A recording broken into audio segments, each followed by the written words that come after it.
Business owners are struggling to get their BDM to achieve peak performance.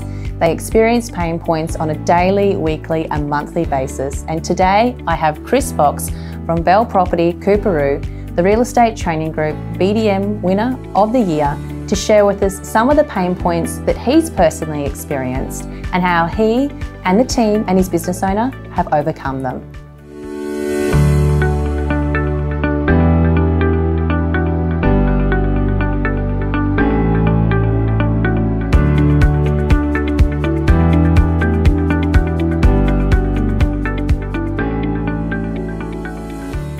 Hi and welcome to IRE TV. I'm Tara Bradbury from the BDM Academy, and today I have with me Chris Fox from Bell Property Coorparoo to share with us some of the pain points that he has experienced as part of his role as a BDM and how he's overcome them. Chris, if you could pick one thing that you maybe don't necessarily enjoy, but you know is part of your daily routine, can you share that with us today and how you approach that to ensure that you achieve the best result regularly? Yeah, absolutely. I think the hardest part for most BDMs is always going to be, initially picking up the phone.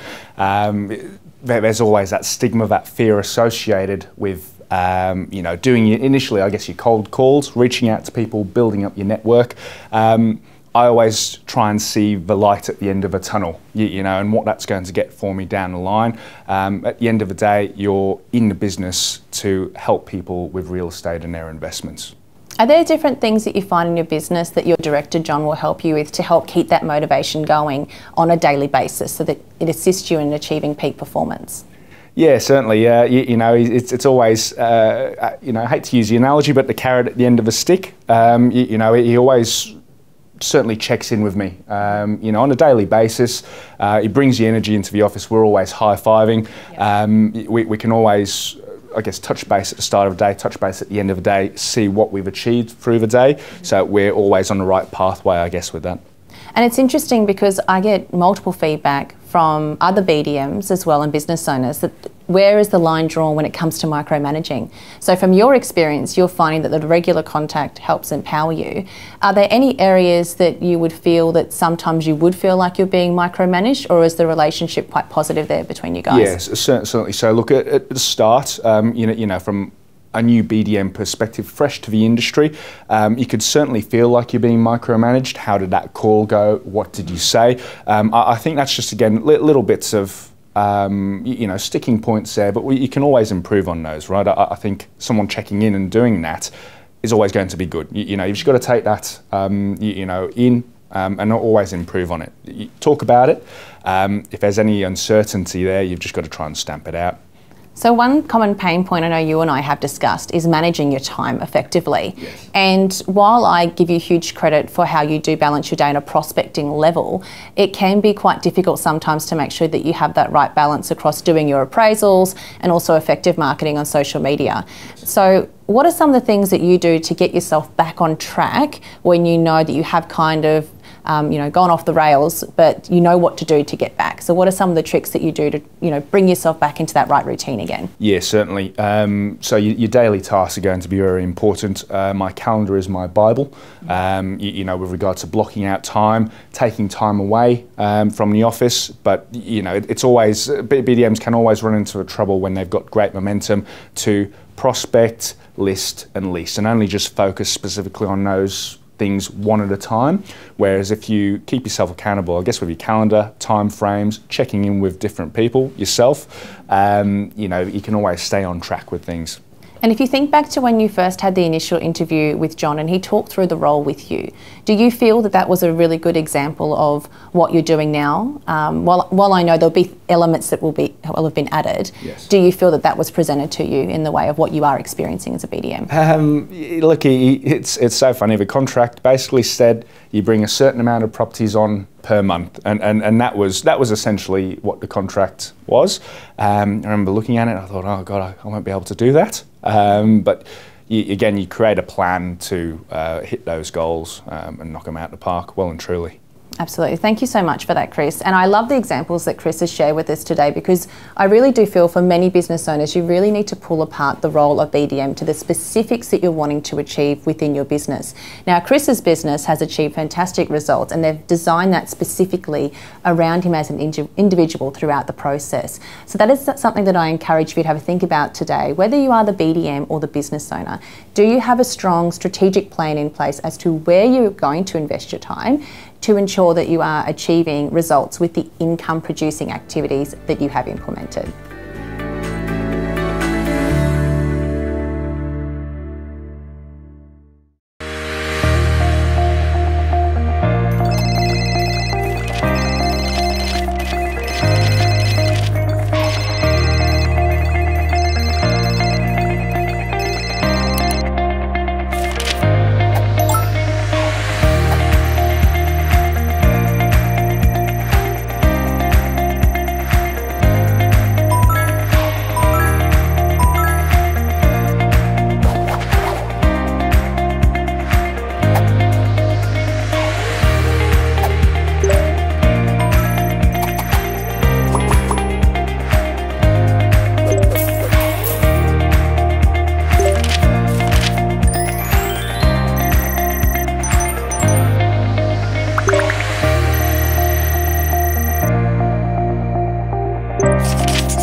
So now that we've covered a majority of the area of the prospecting process, we're now going to talk about what happens when you start the handover process if your team is established, like Chris is here from Bell Property Coorparoo, where you have the opportunity to pass the property over to a property manager and continue that process as a BDM.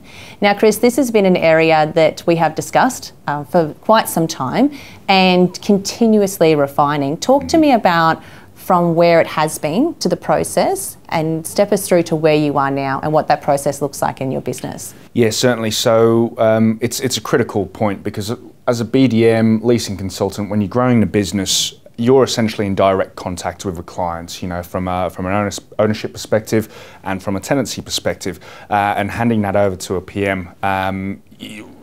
It's got to be fluid, absolutely fluid. If you're providing a certain level of service to the clients, both sides, landlords and tenants, you've got to make sure that the property manager does the same thing when you hand it over. And it's always going to be a pain point. BDMs always say, I wish I could just replicate myself several times over.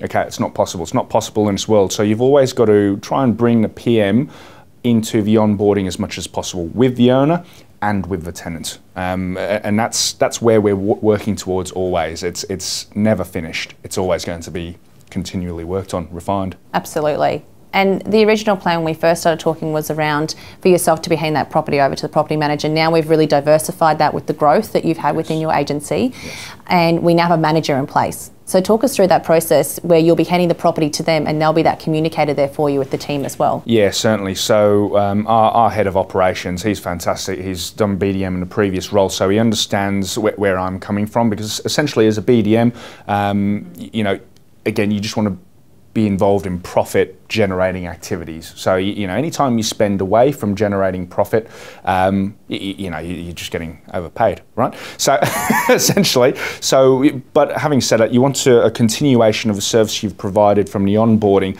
and having the head of operations there as a mediator, along with the PM, along with the owner, it just adds another familiar face, another level of accountability, which is good for me. Essentially adds a barrier as well. For the PM. So the PM, after the handover, is never coming back to me for further information. It's done, it's dusted, it's handed over. And for me, I feel that's definitely a pain point for many businesses, because the BDM is focused very much on sales, signing the business, and being a strong communicator as well. So their strength generally isn't in the paperwork side, but it is a requirement of the role. And I think that that's a fantastic move for yourself, because then you do have that support. Your manager can come back to you and say, excuse me, Chris, these are some areas that you know that are part of your distinct role that you need to do. Follow them up, bring them back to me, and then I'll present this file to the property management team. So I think that's a really strong move moving forward for you guys, which now takes me into the next area of then keeping that balance, because now that that area has been handed over and you've got the ability to know that you can still continue to communicate with the property management team on a positive level and keeping their energy high, it's still important that we have a strong online and offline presence. And that's I guess the final stage that I really wanted to talk about is as a pain point, because I still find that there are very few BDMs that can really master having the online and offline presence really, really strong.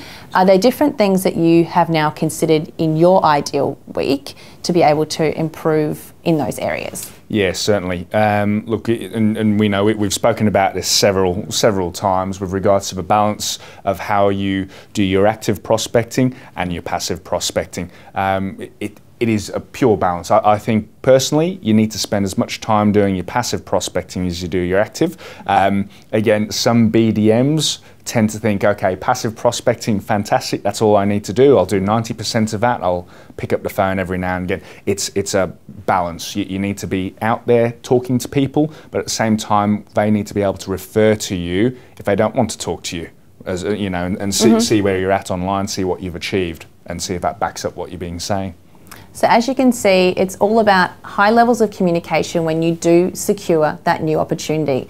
Really talking with your team. And if you are someone who is passing over to a property manager like Chris has experienced, you do have to have clear communication as to conversations that you have had, as well as expectations of what the owner would like to experience as part of that journey. It's now great that as a larger organisation you've looked at that office manager role, which is something to really consider if you are a business watching this that is a larger organisation and is considered having a manager manage the entire property management department.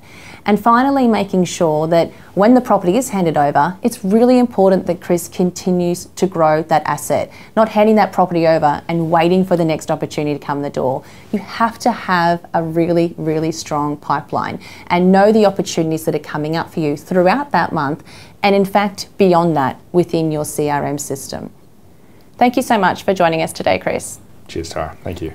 As you can see, there are many areas where you can have fantastic success within your property management department and across your rent roll if you find those pain points that are having an impact on your growth in those areas. We've discussed a few today, but this is certainly an area that I can assist with, and details are obviously provided within this video. Just go to the BDM Academy.